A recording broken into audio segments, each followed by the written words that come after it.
fat.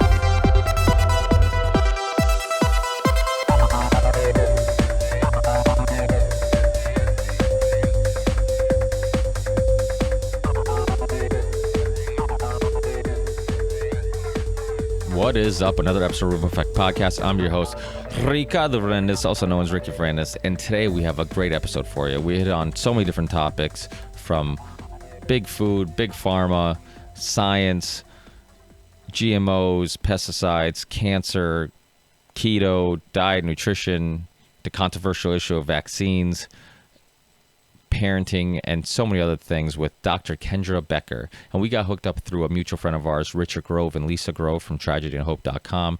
Definitely check out that website if you haven't. And she's going to be one of the speakers at the Red Pill Expo, which is actually going to be in Hartford, Connecticut this year from June 7th to June 9th. And Hartford's not that far from where I live in Massachusetts, so I will more than likely be there that weekend at some point. Not sure what day and time, but I will inform you once we get closer and I have that information. But I'm having some of the speakers from the Red Pill Expo on my show. So she's the first one that's on. We had a great discussion. If you're a fan of hers, definitely check out Red Pill Expo if you live in the area. And, if you don't live in the area and you're willing to travel, you can also do that. But it's, like I said, June 7th to June 9th, Hartford, Connecticut. She's one of many great speakers that are going to be there. Like I said, Richard Grove from Tragedy and Hope's going to be there. Edward Griffin's going to be there. If you're not familiar with him, he's very famous for the book The Creatures from Jekyll Island, which is about the history of the Fed. And Del Bigtree, who's a past guest of the Ripple Effect podcast. He's one of the filmmakers from the movie Vaxxed. I know Luke from We Are Change, and so many other great guests. Richard Cage from Architects and Engineers from 9/11 Truth. A lot of great guests. So definitely check out their website. On our YouTube channel, I'll put links to our guests' website and all their social media links, but I'll also put links to the Red Pill Expo's website so you can get more information. And also remember to follow me on Instagram, RV Theory6. Our YouTube channel is RV Theory6, or you can just search the Ripple Effect Podcast. You'll find it. Facebook, I have a personal account, which you can friend request me if you would like. And I also have a podcast Facebook account, so you can look up the Ripple Effect Podcast. You'll find our page. Connect with me. Oh, Twitter. Did I tell you Twitter yet? RV36 probably. Connect with me, follow me, and that way when I am at the Red Pill Expo, I will let you know exactly what day and time, and hopefully we get to hang out. Like I said, a lot of great guests, a lot of great speakers, and it's always awesome to bring all these people together and just help spread this stuff, start a little ripple. That's it for now. Enjoy the show, and I'll see you guys in the next one. Peace.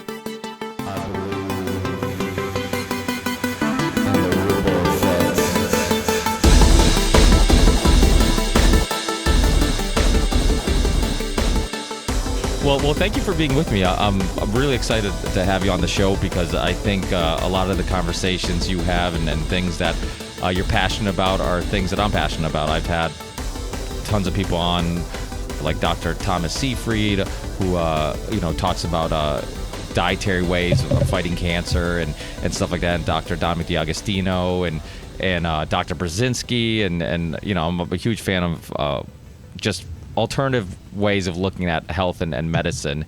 And I know you're a parent, which a lot of times you see very passionate people in this field of, I guess, natural remedies or alternative medicine.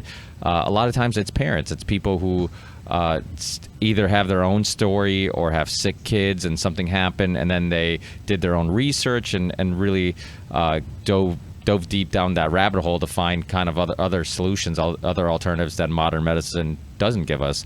So, absolutely, for sure. Yeah. So, what's your background? How did you get involved in this? And because I know you kind of have a personal story on how this all happened.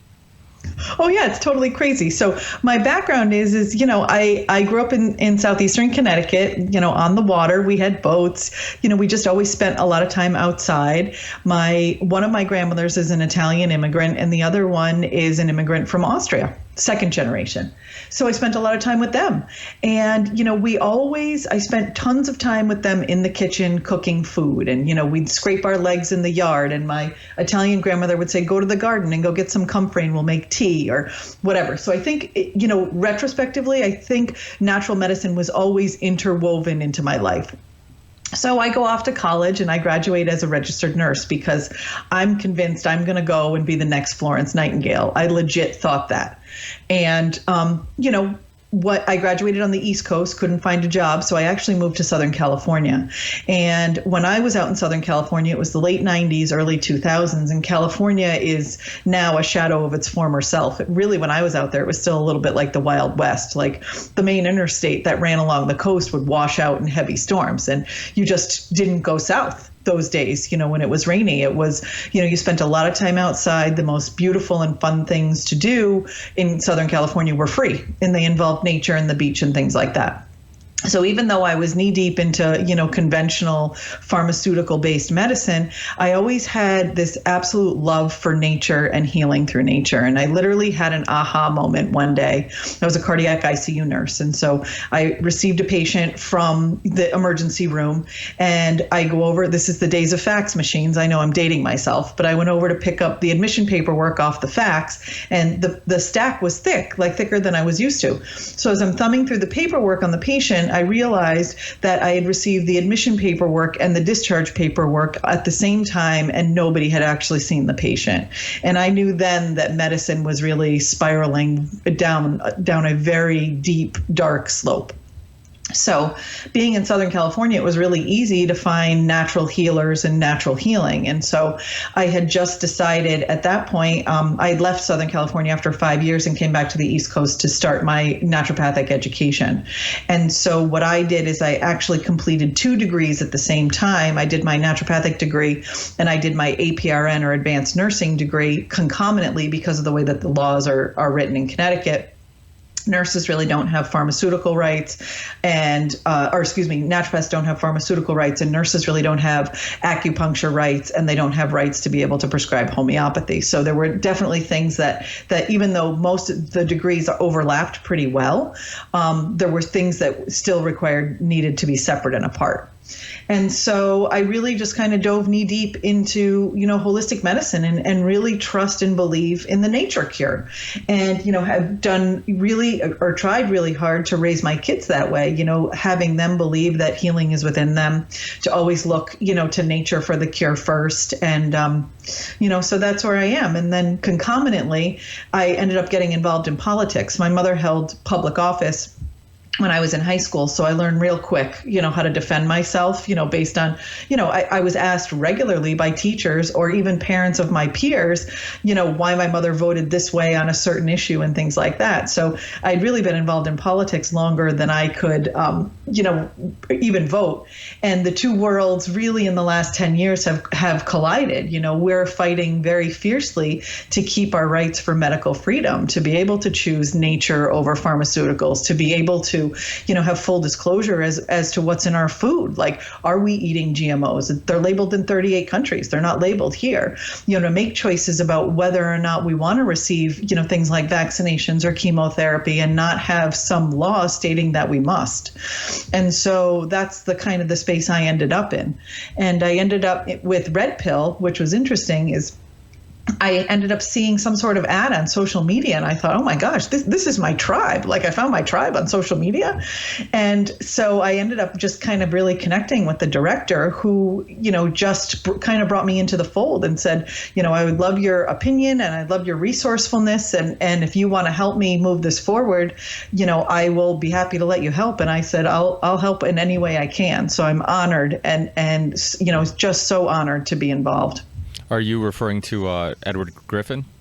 Yes, absolutely. Yeah, he does some great work on the history of medicine and pharmaceutical industry and how we went from, I mean, you just can look up just a lot of this history and you see lectures and a lot of videos with him just because he's very knowledgeable. And a lot of people don't realize the history of the Flexer report and all these things that are so important in understanding how we went from looking at natural remedies like fruit extracts and foods and all this stuff as medicine, and then now we look at it as, if you consider that medicine, you're this pseudoscience, like hippy dippy yoga pants person. It's like they just you get categorized in this group where just like you might as well be wearing a tinfoil hat. They look at you like you're just absolutely insane. And it's just, to me, it's like, you look at the history. Medicine, food has always been our medicine for thousands of years. We've survived using food as medicine, and now it's like we have to take this chemical which has all these side effects.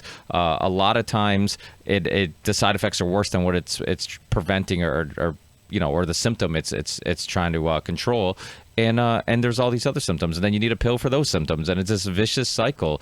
And I mean, do you want to get into a little bit of that? I mean, the vaccine topic is so hot right now, and I've had Del Bigtree on some years ago when the movie Vax came out, and I had him on with Polly, and I have 2 kids, and it was a topic that I really got deep into before having my son, my first child, because I wanted to make sure I was really confident about the road I was going to take and the path and my decisions, because that's always scary as a parent, because there is a lot of information, and then God forbid you feel like you made the wrong choice and there's some really bad outcome.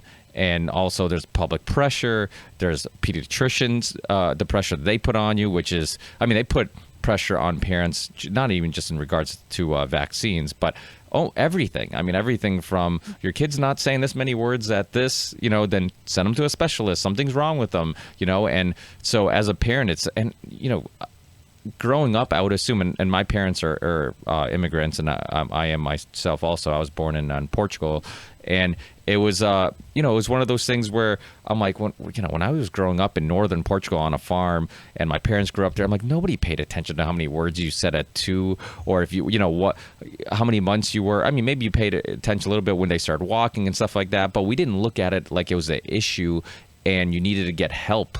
And then the second you recommend a specialist, parents panic and they start thinking something's wrong with their child. And when really what they should be doing, instead of sending them to specialists, the pediatrician should be saying, spend more time with your child, not at daycare. Not, that's going to be much more important in the long run than sending them to a specialist while you're at work all day. So I guess I should probably ask you a question. But do you have anything to add to any of that? All of that. But, so my always litmus test when things come up, even with my own kids, is I always think, what would my grandmother had done, with her level of education, being an immigrant, like you said. I mean, they were very poor. So you couldn't spend hundreds of dollars going to a doctor's office for, a checkup because you were worried about some developmental milestone. And, what I always say to my parents in my practice too is, our kids, they grow up in spite of us, not because of us. And so all we get to do is have the pleasure of being able to watch. But I absolutely agree with you. I mean, as a parent, you own it. You own all of it. And so it's always your fault, regardless of whether you make the right decision or the wrong decision. And we do our best, to really, get as much information as we can. But what I also tell the parents in my practice is you gotta trust your intuition. Like, that should be your first go-to. And then what you do is you look for the research or the validation to be able to support what you innately feel initially, because, like this, think about all of this crazy stuff that we've done as parents. My kids are 9 and 12, right? So even in the last 12 years, the amount of stuff that's changed. Put your kid to sleep on their back. Put your kid to sleep on their front. Don't use a walker. Use a walker. Use a jumper. Don't use a jumper. Use the flame-resistant clothes on your kid when they sleep. Don't use the flame-resistant clothes on when they sleep. I mean, people have been parents for like 25,000 years, right? I mean, and now after, 50 years, we've decided that we have to have all of these things approved by some doctor, some place. And that's really how we're going to, gauge our ability to parent our kids. And the other thing that makes me absolutely nuts is the sleeping in a different room. Like, I can't even imagine, after having a baby that you carried in your body for 9 months, having them birthed and then go put them to sleep in another room. Like, that makes like no sense to me. We're one of the only industrialized countries that puts our children in another room. And the research shows, when you sleep, co-sleep with your babies, as long as you can't use drugs and you can't, be drunk and you can't do any of these socially irresponsible things that we shouldn't be doing anyway. But the research shows that when parents sleep with their babies, that the risk and incidence of SIDS is dramatically lower, because the respiratory rate of the mother actually triggers the respiratory rate of the baby, which I think is absolutely fascinating. So all these things we've always done as humans, as mammals, that are so innate, are things that we still should continue to do with our kids for sure. Yeah, I had I forget what her name, and I apologize, but she's the professor of psychology at Notre Dame, and she writes a lot about parenting and just all the things that we used to do right that now we're doing incorrectly, and totally. she studies our ancestors, and everything from she spent her life researching this stuff, and she got into just one thing I remember us talking about that kind of stuck with me was the crying, letting the kids cry it out. And, how harmful that is. Like, the chances of them having anxiety, depression, like all these psychological issues later in life increase dramatically when you do that. And it's like, even the thing I remember us discussing, can you hold a baby too much? That's one thing that you hear a lot, like, oh, don't hold them too much. It's like, there's no such thing. And I mean, personally, as a parent, I mean, I know they're not going to want to be held forever. I mean, my son's 4, my daughter's 2, so I'm going to milk it as long as I can, because eventually they don't even want to be seen with me, never mind be held. So I'm going to milk it. But there's studies that prove that I forget the study that where they were experimenting with monkeys, and to see if they needed comfort more than they needed food, and I forget the name of the study, but they basically had like these 2 cages, and one had like this stuffed animal that looked like its mother, and the other one had food, and I think they starved it for a little bit, and then they let it go, and it went to its mother instead of the food, because the comfort, and it was the first time it was taken away from its mother, and it was kind of proving how important that, even for survival reasons, you don't think comfort is important, but even that was more important to them than the food. And so I think when a child is small, like, those things are so important. And I mean, I was kind of joking around a little bit about, instead of sending them to a specialist, you should be home. But it's true. Like, I don't think we spend enough time with our kids. You look at Europe, you go to Italy, you go to anywhere in Europe, Greece, Portugal. I mean, both parents have time off when you have a child. And it to me, it makes logical sense. I mean, you're molding the future of that country or the world. Why shouldn't your first priority be being there, giving them the comfort they need, just spending as much time with them as possible? And the fact that kind of takes a back burner, and in America especially, we decide that making money is more important than nurturing. And, like I always say, like, my kids don't care if I raise them in a $100,000 house or $1 million house. Like, they just want me to be around. And they don't care about any of that material stuff. We can learn from our kids. I say all the time, like, you can learn from your kids what's really important in life. And I feel like we all kind of understand that community and friendship and family and friends and interactions are much more important and stay with us much longer. And because when you buy a kid a toy, eventually they get bored with it, they forget about it. But they'll talk about those times you played soccer together, or that time you went to a movie together, or you went bowling together. Those interactions together, that's what sticks with them. And then we get older, and marketing and TV and the techniques of Edward Bernays and propaganda and marketing convince you that no, what brings you happiness is actually this new car and these nice clothes, and spend all your time working so you can do that. And another thing I wanted to bring up was, and this is you brought up SIDS, and this is another example of how science can be wrong so often. Because one thing you constantly hear, especially in the vaccine debate, is the science is settled, science has proved this, science has proved that. If anybody knows anything about science, things are never settled, and that's the most unscientific thing you could say. There's this great documentary that really tugged at my heartstrings called The Syndrome. I don't know if you've ever seen it, but it was about shaking baby syndrome.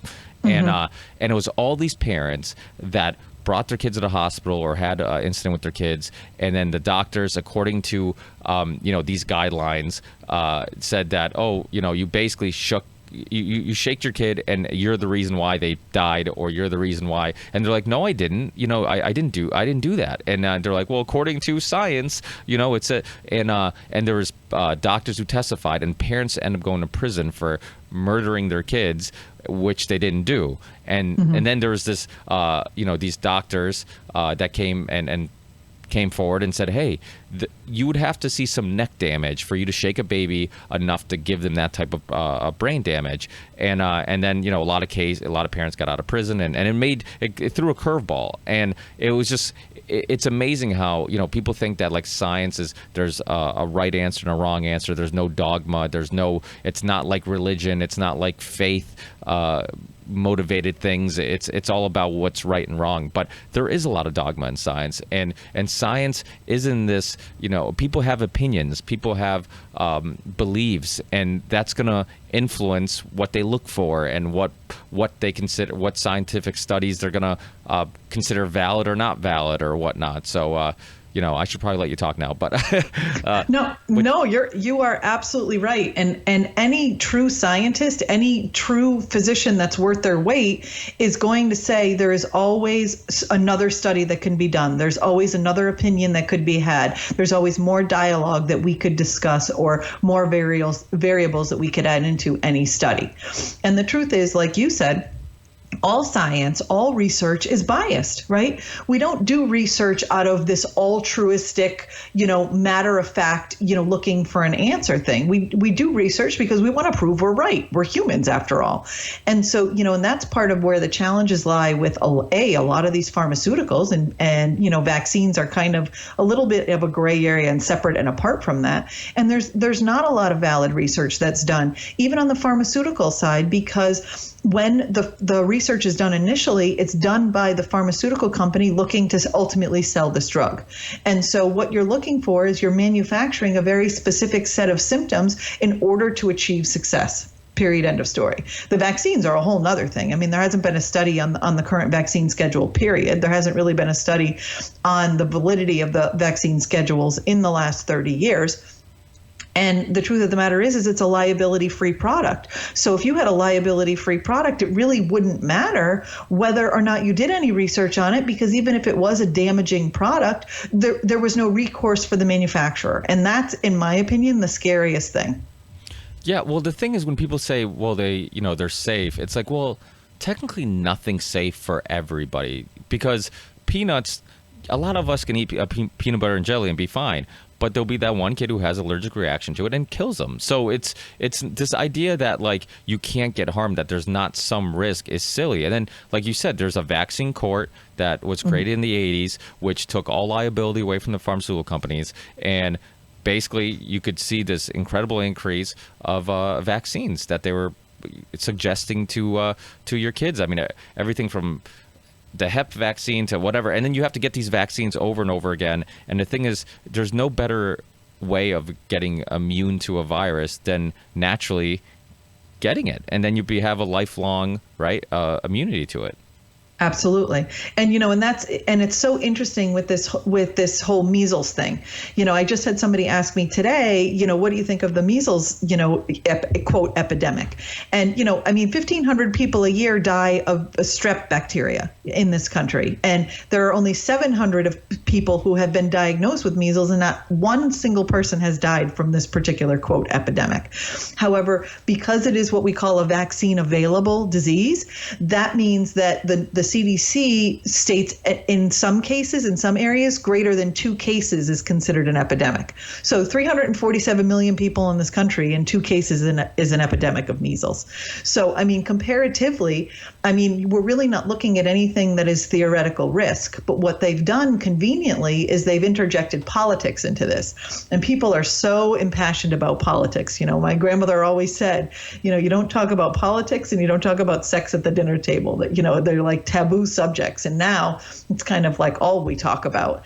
And so once they've attached, the sensationalism has attached the politics to it, it becomes this us versus them, kind of mentality, like, what is it, the Crips and the Bloods? I mean, it's almost like two different gangs fighting against each other. It's really scary. And the truth of the matter is that if you believe in vaccine science, because that's what your intuition tells you to do, then you are not at risk because you believe that vaccine is going to cover you. If you are unvaccinated and you don't believe in vaccine science, then you believe your body is going to, maybe not even ever get that disease or illness, but instead be able to fight it off naturally and typically, just like all of our ancestors did for thousands of years. And so it's not an us versus them, it's a one or the other. And that's what I think is really, people are so visibly and physically upset about this. There's nothing to be upset about. It's just a matter of a difference of opinion. I think hair dye is safe, so I dye my hair. I don't think hair dye is safe, so I don't dye my hair. It's not an all or nothing kind of a thing. And the polarization, particularly with social media, I mean, I swear I have this vision of like these evil people sitting up like in a dark office, like pulling the strings of society, like literally watching this game like a comedy show, because people are just, and now it's the perfect plan, right? Because now the societal groups are fighting each other. Well, the crazy thing is that if you talk about big pharma in regards to anything but vaccines, you won't get much pushback. Most people will agree with you that big pharma is a corrupt industry that could, that there's suits and ties who care about how to make quarterly gains. And if that means, suppressing some studies that prove that their drug is harmful, then they'll do it. If it means putting a drug out on the market that they know that it might result in some deaths, they'll do it. But yet you talk to vaccines and all of a sudden they become a moral industry. It's like, I just shared a story on my social media, Facebook and Twitter and all that stuff on in regards to HIV vaccine being basically a doctor was getting I forget how many years, but he actually got some years for basically hiding or messing around with this study. I don't know if he tampered with it or what exactly he did, but it was an invalid study to try to make it look like this HIV vaccine worked. And I shared it, and very little controversy because it was about HIV. It was about something that you kind of relate to adults maybe taking or whatnot. But I think one of the reasons why vaccines in general is such a passionate topic for people is because of the fact that we're talking about our children. And you'll see people get so heated online, and they'll be like, "You're putting every kid in danger. You're doing," and I don't get upset because I'm like, I know their heart's in the right place. I've had friends of mine who have listened to my podcast I did with Dell and other shows I've done and things I've shared online. And they're like, "Oh, I vaccinated my kids. I kind of feel guilty about it." And I'm like, it's not your fault. I'm like, you could only make a decision based on the information you had. And the problem is you're only hearing one side of the story. And so you made the best decision you could with the information you had, and I'm doing the same. And the thing what really bothers me is that not all parents have both sides of the story. They don't have all the information. So how do you make a decision? You have people who aren't really into this topic at all, but yet they're so passionate about get your kids vaccinated, get your, and it's the power of media. It's the power. I mean, you saw what happened with the Vax documentary. I mean, they had De Niro on Today's Show, and they, to talk about the film festival, and all they did was kind of try to make this movie look like it was this propaganda conspiracy theory movie when it wasn't even an anti-vax movie. It was about one specific case about the CDC whistleblower, Dr. William Thompson, and it's like. You look at that study that was suppressed from the public. I mean, that alone will tell you something. And then the revolving door of the CDC and big pharma and all this stuff. I mean, it boggles my mind how strong media is. I mean, like you talked about the measles epidemic. People are actually using that term. And yet, like you said, I mean, more people die of antidepressants and anti-anxieties and all this stuff. I mean, there's so many other things that people die from. I mean, I don't think anybody's died from the measles in the U.S. since, I think the last time I looked it up, it was like 2015, which is that correct, Keith? I think it was 2003. Oh, okay. Actually. Maybe I was wrong, but yeah, I thought I saw 2000. But yeah, either way, it's been a while, and the numbers were very low. The amounts of measles deaths in the last how many years, and so it just it boggles my mind. With your kids, how did you? I mean, I don't know if maybe it's too personal. You don't want to get into it. I mean, my kids, I tell people on the show all the time because I know pediatricians will scare the crap out of you. And when you hear that there are parents out there who didn't vaccinate their kids, my kids are completely unvaccinated. They are, personally, I think above average, but of course I'm biased. I'm their parent. Cognitively, just the way they connect with people and interact with people and their social skills. I mean, they're far beyond what I see a lot of other kids, and they're unvaccinated. They barely get sick. I mean, they get like my daughter gets like a runny nose like once a year. My son's same thing, and so I want parents to hear that, because all you hear is that if you want to vaccinate your kids, you're basically, it's a death sentence. So when you hear success stories like, hey, my kids aren't vaccinated and they're healthy and well, hopefully gives parents the confidence that like, okay, maybe I shouldn't be listening to this pediatrician. But what do you recommend to your family, and what did you do in your personal life, if you don't mind getting into that a little bit? Yeah, sure. So in my practice, I'll be honest with you, I gave vaccines for several years. I did holistic primary care, and my patients actually asked for it. And, here's an interesting thing is 12 years ago when my kids were born, when my daughter was born, right? So my kids were born at home. So this was, the whole vaccine debate was really not an issue for me at all. But in my, practice, it was interesting because 12 years ago when I had families that had kids at home birth, the midwife would say, okay, follow up with your pediatrician in 2 weeks or so when you're discharged off of the midwifery care, and then you can have your first well visit at that point. And so generally at that visit, that was when typical pediatricians would have the discussion about how and when to administer vaccinations. And it was a two-way street, and this was 12 years ago. This wasn't, I've heard from lots of my friends who have kids in their 20s who said it wasn't ever an issue. We never had to sign paperwork because our kids weren't vaccinated, to go to school or to do sports or to do whatever. They just weren't vaccinated. And I went back and I looked at the research or the percentage of kids that were vaccinated when I was in high school, and it was 85%. Like now in my state, it's over 99%, almost exclusively across the board in Connecticut, where we have 169 towns. It's like crazy. And so there's so much doctrine and so much dogma that in Connecticut, if you refuse a hepatitis B vaccine at birth, which just like HIV is a sexually transmitted disease, and if the mother is negative, the risk of the baby contracting hepatitis B is of course next to nothing, that, why are we administering this particular vaccine, which has a whole host of risks, to be able to, to a newborn? I mean, it makes no biological sense. And so that's the bigger concern that I have, is that just the change even over the last decade of why have we gone from having an open dialogue with our parents to deciphering what's right for these children to you better do this or DCF's going to show up at your door and take your kids away. And so that's the first part that's really, really scary. So I, for years in my practice, always did delayed schedules with my kids. I always, allowed my parents to pick and choose which vaccines they wanted to do and which ones they didn't. And overwhelmingly at that time, most of the parents would choose to do the vaccines they got as kids, so that it would be a handful. Most of us that were born after or before 1980 got maybe, 6 or 8, vaccines and not much more than that. So a lot of the parents would do that. What ended up happening around 2008 in Connecticut, 2015, excuse me, they went to an e-registry where everything was a live, stream. So any vaccine that I gave in my office was then inputted into this software, and somebody on another computer at DPH or even at DCF could see which vaccines these kids were getting, what lot numbers, this, that, and the other thing. So anybody that fell off the typical AAP schedule was getting a phone call.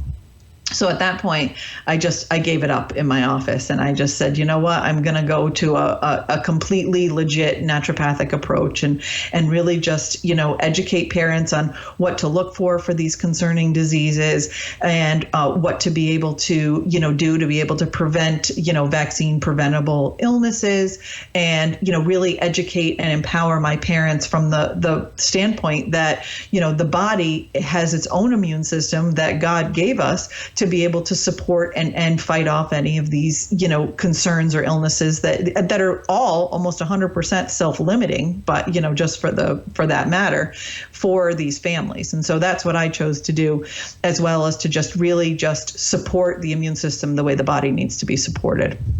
Yeah. And I think we're better off, Oh, absolutely. I mean, your best defense is your immune system. I mean, even if you believe in vaccines, that's more or less what you're doing anyways. You're just basically giving it a head start on fighting a virus, because you're giving it the small dosage of the virus to make the antivirus. So yeah, I mean, even if you believe in vaccine, science, you're still basically depending on your own immune system to fight it. So yeah, and this goes into food, because one thing you talk a lot about, and I think is super crucial, and I do a lot of.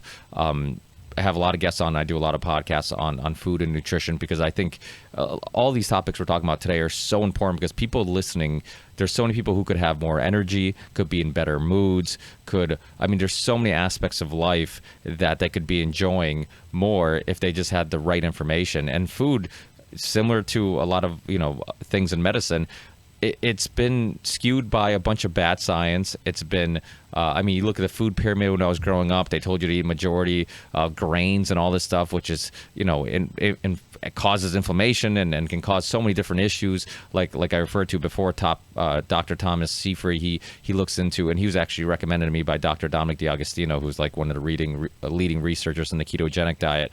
And that's what I do. And, but I'm a fan of any diet that just, the ketogenic diet, the paleo diet, even the carnivore diet. I mean, all these diets, look at what they have in common, and why do they work? It's because they're getting rid of processed foods. It's because they're getting rid of sugars, grains, all these things that cause inflammation. You're teaching your body to use fat as a fuel source. So there's all these positive things. So there's people out there. I mean, just imagine the amount of people out there that are obese. I mean, I see it at my gym. I go to the gym in the morning before work, and I see people there who are there when I get there. They're still there when I leave. They're sweating like crazy. They're working their ass off. And I just feel like grabbing them, and I'm like, listen, I know you're working out hard. It's not the gym. It's like, it's the way you're eating. It's like you're putting in all this time, and yet you have some bad information, and you're leaving here and you're probably eating what you think might be healthy, but it's not. And so many, everything from cognitive ability to so many different aspects. I mean, being Portuguese, the one thing I can't cut out is wine. I still like my dad made it, my grandparents made it. I just generation of winemakers, and there's just something about food and wine that just really go hand in hand. And my wife being Italian does not help. So it's really hard to get away from wine. But I feel like if that's the one place I cheat, it's like if all day I have zero sugar and I have, I just basically drink water. Even today I'm basically on a water fast till dinner later. And, then I'm, that's not that bad, So, but yeah, so to get into food, how did this happen? How did we get lied to for so long? And is the science finally like breaking through? Because it does seem like people are becoming much more aware what they're eating and the quality of food, which that is important too, right? Because it's not just what you're eating, it's the quality of food that you're eating. Right.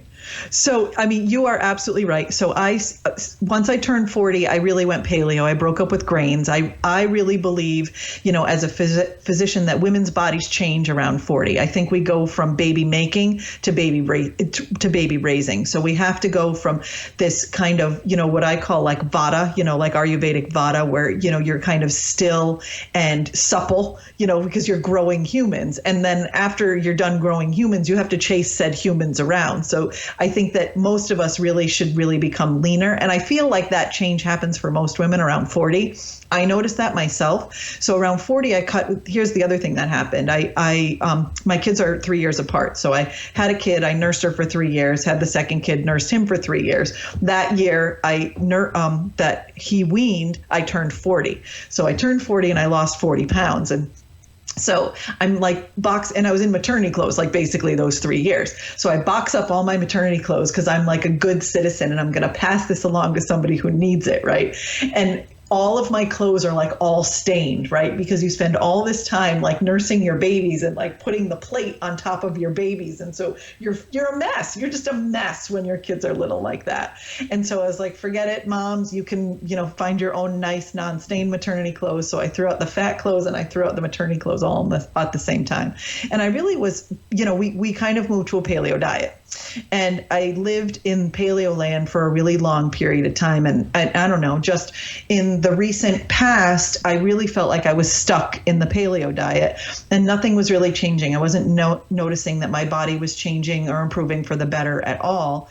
And so I actually tried the ketogenic diet. And I didn't really feel, on paper that keto was much different from paleo, but I was very, very meticulous about what I was eating, how I was eating it, the timing. I did some intermittent fasting. And within 3 days, I had gotten into ketosis. And I never thought that I was low energy. You know what I mean? I never thought that I was mentally dim until I looked at the ketosis, or got into ketosis and looked at the ketones. And I turned to my husband. I was like, I can't even tell you how great I feel.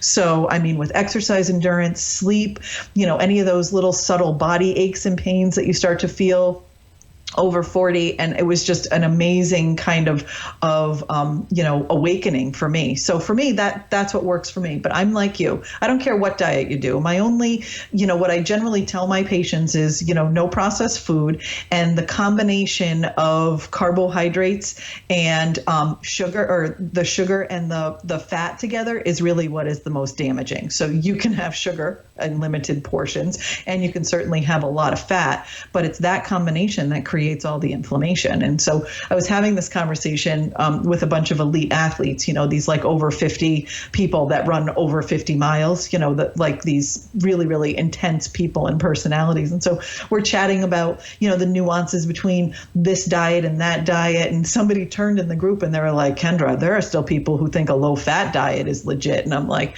you have to remember, you're absolutely right, that there is this epidemic of conditioning, the low fat diet, remember all that those sugar-free foods we ate, the SnackWell packets. I mean, to think about it now, I absolutely cringe. But, I generally tell my patients, if you could find it 150 years ago, you could eat it.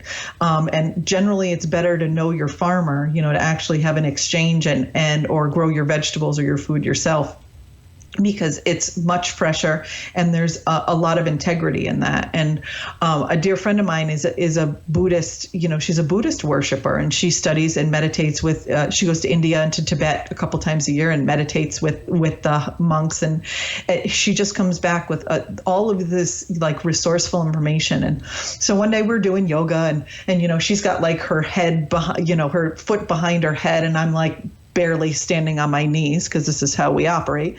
And she turns to me and she goes, Kendra, she goes, you have to remember, one of the key rules of Ayurvedic medicine is you never eat food that is prepared by somebody who doesn't love you. And so, I think if you eat food that rots and you prepare your food, or you allow somebody that loves you to prepare your food, that all will be right with the world. Huh. That's interesting. Yeah, isn't it? To think about?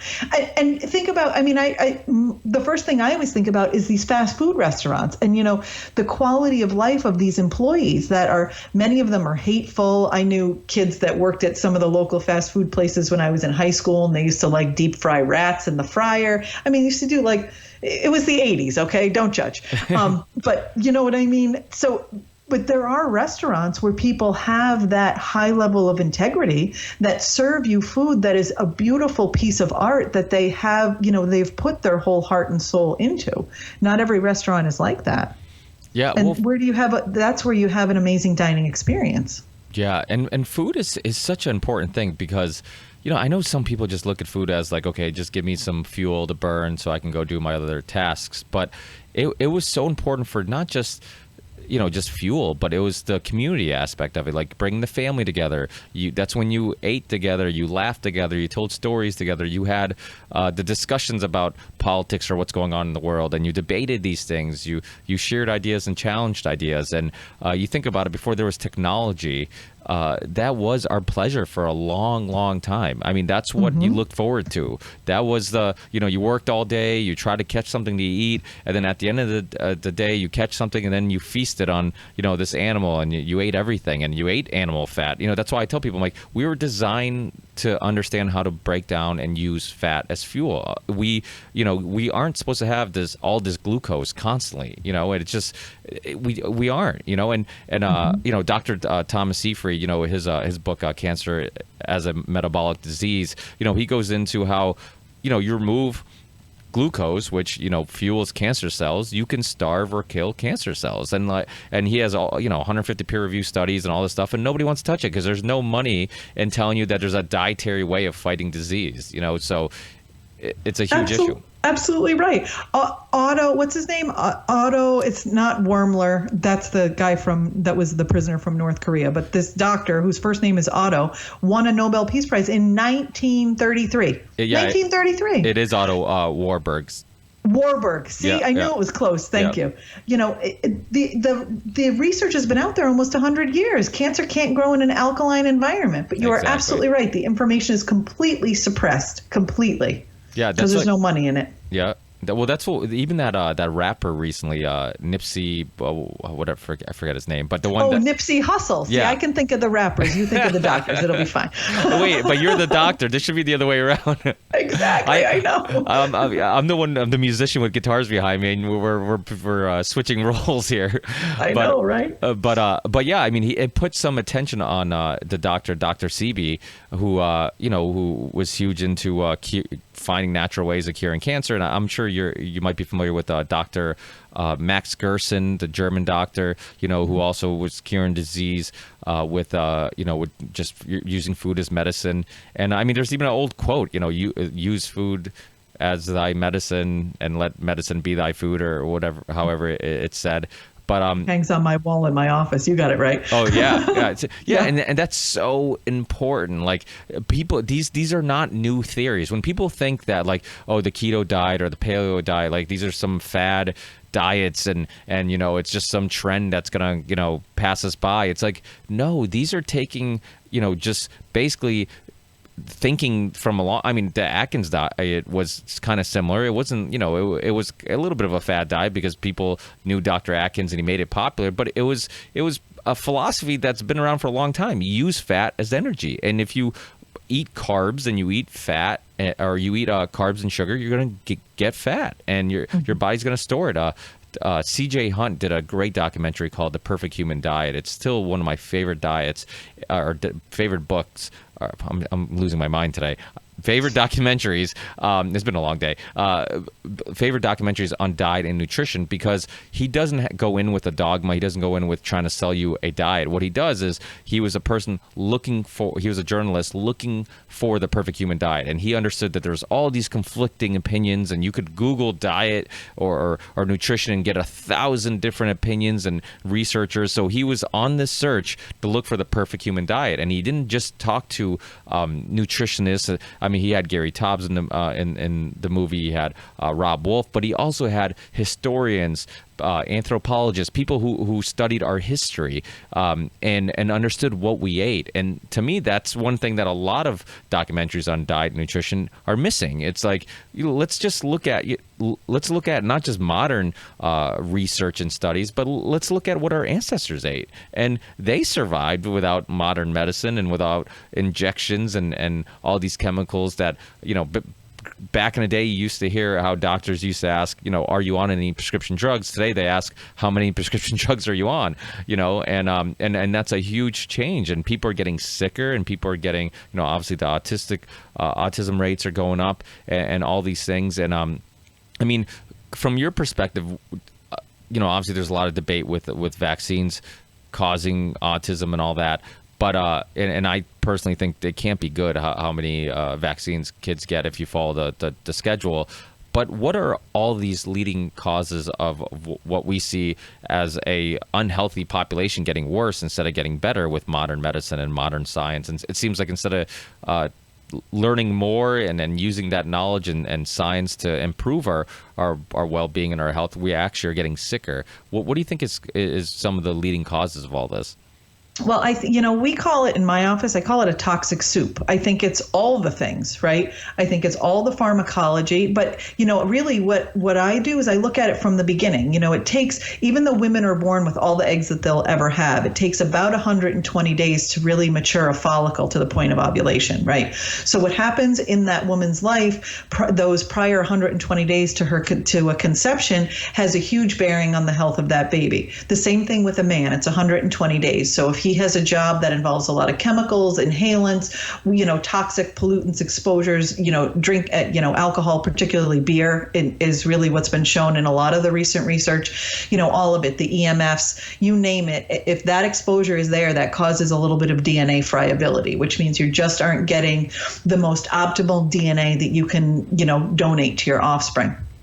And then if you have a pregnancy, then the pregnancy is on the mom. Sorry to say, it just is what it is, and her exposure during that pregnancy. So there's a lot of genetic predispositions that can predispose to a whole host of things, exogenous stresses, that can tap into the imbalances in baby's adrenal glands, thyroid glands, certainly any exposures. If a woman gets a flu shot in a pregnancy, it completely modulates her immune system and the immune system of the baby.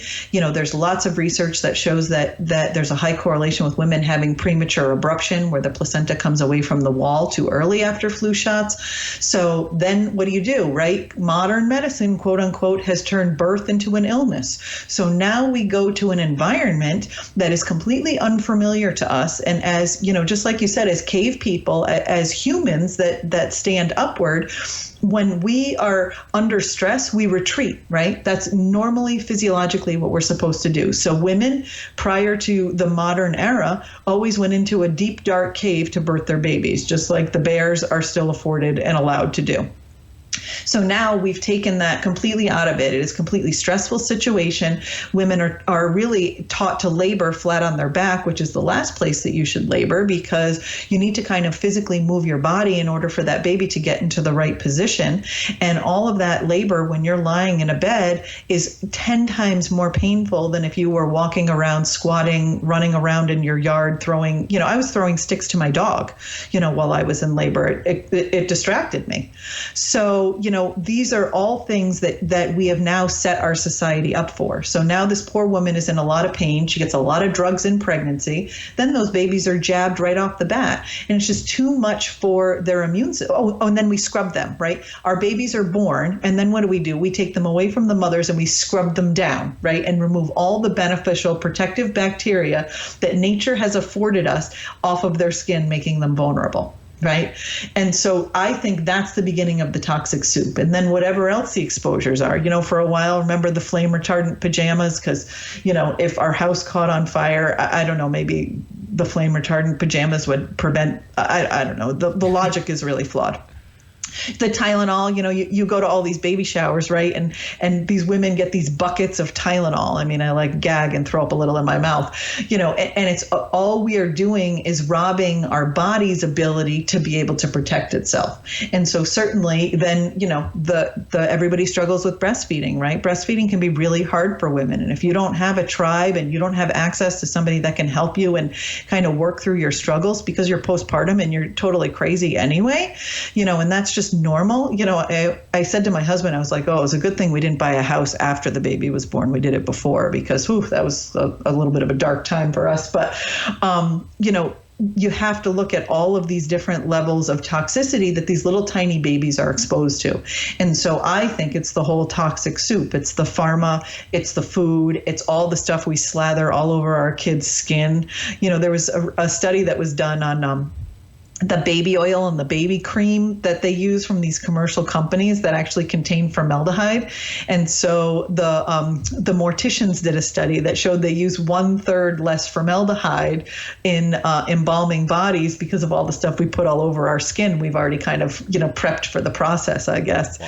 So, I mean, you have to really look at it. And so I completely agree that autism is truly and totally multifaceted, but it's very easy to see if we hadn't, as a quote, modern society, scrubbed all the good bacteria off and, introduced a whole bunch of toxic pharmaceuticals and products to our skin and our bodies, that we certainly would have a lower incidence like we did 20 and 30 years ago. Yeah, I think it was late last year where I was reading the article about how breast or formula companies suppressed a bunch of studies that proved that breastfeeding was more beneficial than we thought. And it was like, even in something as innocent as formula and breastfeeding, there's corruption and there's propaganda being sold. So it just, yeah, it's mind-boggling. It just, you really have to be really careful. But like you said, it kind of makes sense to kind of, in a lot of aspects of life with medicine, the way we eat, that whole, like that quote now, people are saying, sitting is the new smoking. A lot of our health issues are because I feel like we're getting further away from what got us here, and I think that's why things are declining instead of getting better. I think they're saying like this, next generation could be the first generation that doesn't live out as long as their parents, and and you look at infant mortality, it's still an issue. I mean, there's all these things, and like you said, I don't think it's just exclusively just vaccines.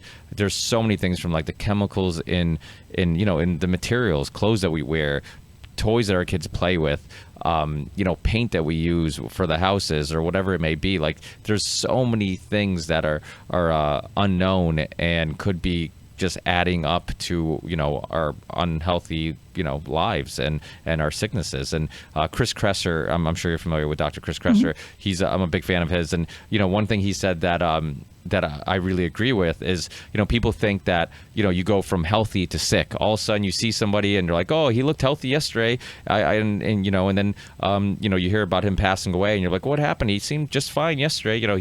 He seemed healthy. And it's like, it's not, I don't think it goes from healthy to sick overnight. Like what Chris said was, you go from healthy, and every little life decision you make adds to you getting a little closer to sick. And when I hear of these cases of people, who just, they end up having a spontaneous heart attack or stroke or whatever. I always say, I'm like, if I was an investigative journalist and I could get into their lives and find out what they're eating and what they were doing or not doing and how they were living their lives, I could probably see how they got here, what caused this. And it wasn't some, and I'm sure in some cases it could be some spontaneous thing that does happen, but I think in many cases it's a bunch of really poor life decisions that add up. It's, I'm going to drink Diet Coke, I feel fine, or I'm going to eat like this, or I'm not going to exercise, or whatever it may be, and then little by little it adds up, and it might not catch up to you today or tomorrow, but eventually it does. And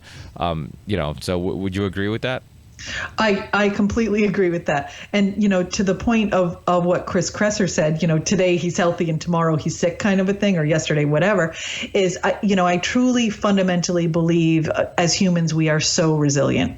And we all, like you said earlier in the podcast, is we do, when we know better, we do better, and we all have made decisions that probably weren't so great. You know what I mean? We all, use Splenda in our coffee, or used, stinky sunblock, or whatever it is that you now know is better for you. And we are resilient as organisms, And so I think that's the main point that we have to make, is that, the resilience does allow for us to do some of these things from time to time, but you got to pick your poison. And you're absolutely right. You can't continually step in the wrong direction and expect a good outcome.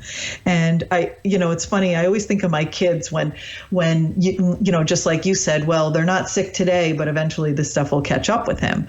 But, because we eat non-GMO, I know my farmer, She comes to my house. I vet the cow before we get our meat share. Like, we're those people, right? Like I always say to my husband, I don't have Louboutins. We buy organic food. You got to pick your stuff. And so with my kids, they're always like, so-and-so, eats this and wears that or whatever, and they're fine. And I was like, it'll catch up. Don't you worry. It'll catch up. Because, sometimes you do feel a little bit like the outcast. Yeah, no, it's so true. I think I talked to when Nancy Gabberty was on. She's big into nutrition and natural remedies, and I remember telling her this metaphor. I'm like, what drives me crazy is like your body's like a car, right? It's like you only get one. If somebody told you only got one car in your whole life, you're going to change the oil on time. You're going to put the high octane gas. You're going to put all the best fluids in it. You're going to take care of it. And I'm like, we keep acting like our body is a car that we're renting or loaning or leasing. So we treat it like crap, and then we can trade it in, but you can't. Like once it starts falling apart, you're stuck with it. And that's the way we have to look at our bodies. Like it's not a car that you can trade in. It's like if you don't change the oil on time, if you don't put good things in it, if you don't take care of it, eventually it's going to fall apart and you're stuck trying to get somewhere in this crappy car that's falling apart. And speaking of cars, one thing that drives me nuts, you were talking about how same thing with us. Like I spend so much money on like Primal Kitchen stuff and Julian Bakery stuff and just all this high quality organic stuff. And sometimes people are like, oh, that if they're at the house and I give them a snack or they eat at the house and they're like, oh, this is really good, what is it? And I show them and they're like, and they look it up, they'll text message me like the next day like, hey, that shit's really expensive. And I'm like, yeah, but I'm like, where are you gonna cut corners? You're gonna cut corners. I'm like, you rather eat like crap and then buy the really expensive sneakers or jewelry, whatever it may be. I'm like, I'd rather eat really healthy, feel good, and maybe not buy the really expensive stuff, or wait to do it. So it's,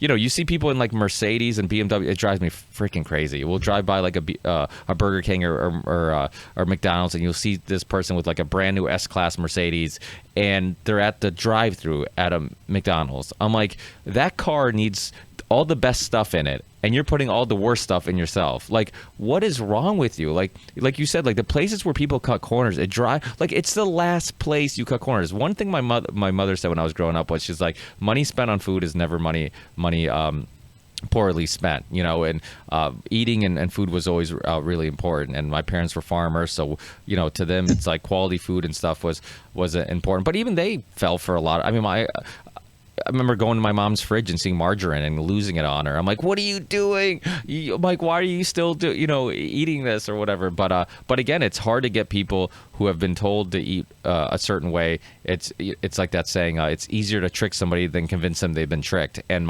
a lot of people have been tricked, and it's hard to convince them they've been tricked. Hey, snap out of it. Everything. And my mother looks at me and she's like, well, you used to always want the leanest cut of meat and all this stuff. I'm like, yeah, I'm admitting I was an idiot and I was wrong. So you need to do the same thing, And so it's so important. One thing I also want, I know I've taken up a lot of your time and I apologize, but it's one thing I want to get into because I think it's really important, and something that recently has been getting much more attention is gut health. And I'll say, like, even myself, it's not anything I really paid that much attention to until I think it was like a little over a year ago. I had some, like, I just felt nauseous, couldn't eat anything, and it was a gut issue. And I don't know if it was what triggered it, if it was having coffee on an empty stomach a bunch of times, or what it was, maybe too much drinking, or it was a combination of a bunch of stuff. But I know it was definitely a gut issue because yogurt, kombucha, and a bunch of probiotics and prebiotics, that's what made me feel better. So I ended up narrowing it down and figuring out it was a gut issue.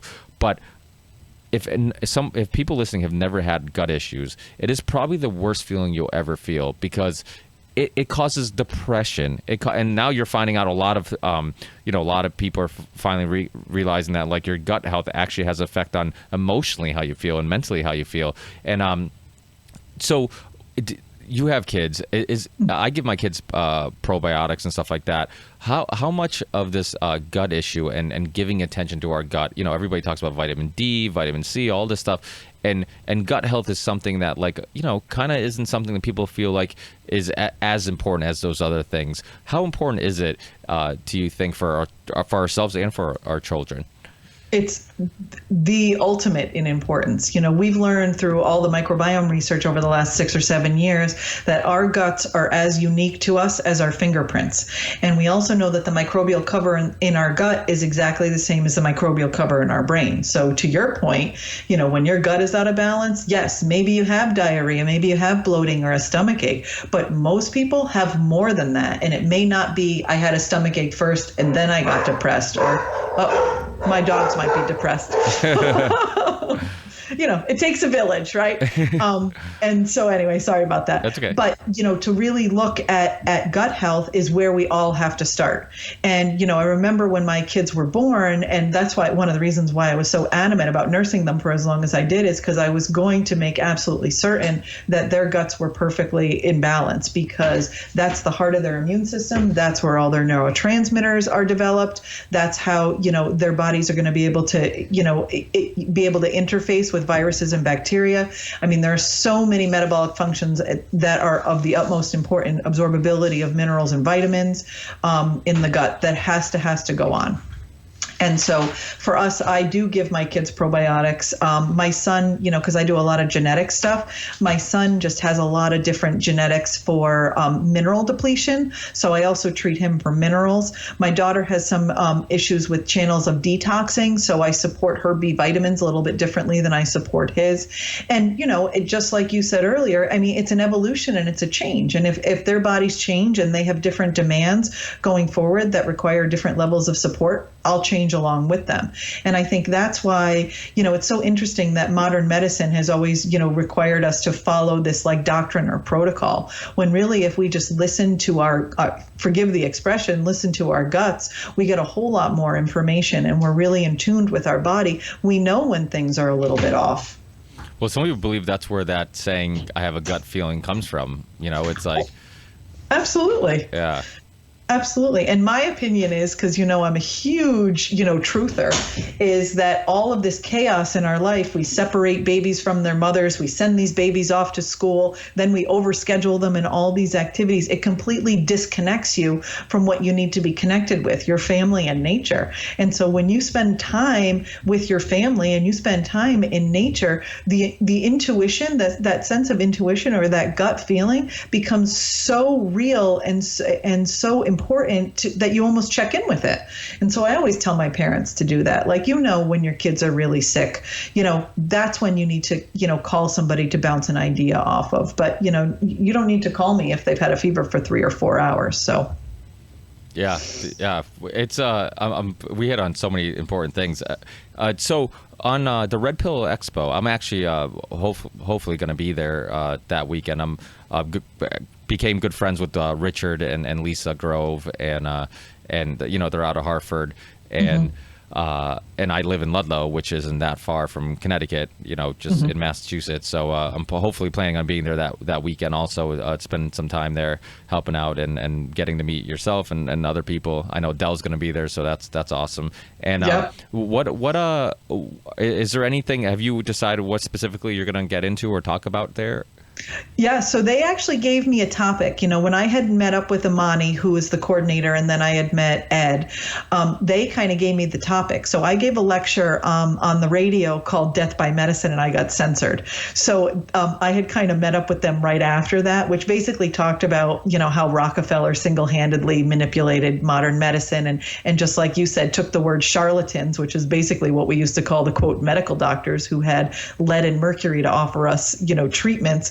And turn that term into what we, now use call the charlatans, the empiric medicine people, the ones that actually were, found cures for inexpensive, money without a whole lot of logic and, circumstance. It was just an easy kind of natural thing because these remedies came from nature.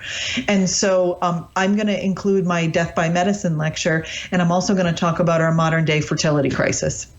Nice. So, which, goes into some of the, the controversy with, World Health Organization and UNICEF, lacing tetanus vaccines for the good, with anti-HCG and, just what's happened with all of the exogenous pesticides and plastics and things like that to just fertility in this country. So my lecture's not completely written because I've got 2 more to do before that one, but it's mostly done because that's the one I really want to work on. Nice. Yeah, well, that's exciting then. Yeah, it's going to be a hell of a event. It has a lot of really interesting speakers there, and yeah, I can't wait for it. So, but thank you so much, Doctor, for being with me. I really appreciate it. Hopefully, like I said, hopefully that weekend I run into you and we can chat. And good luck with everything. Hopefully I have you on again in the near future. These topics, it's endless. I feel like there's so many things to talk about. So guests like yourself, who are so knowledgeable about all these topics, I think we barely scratched the surface. I totally agree. Anytime. This was amazing. My dogs liked it too, just in case you're wondering. They're your fans. well, thank you so much, and we'll keep in touch. All right. Thank you so much. Take care. Have a great weekend. Bye. You too. Bye-bye. Believe in the ripple effect.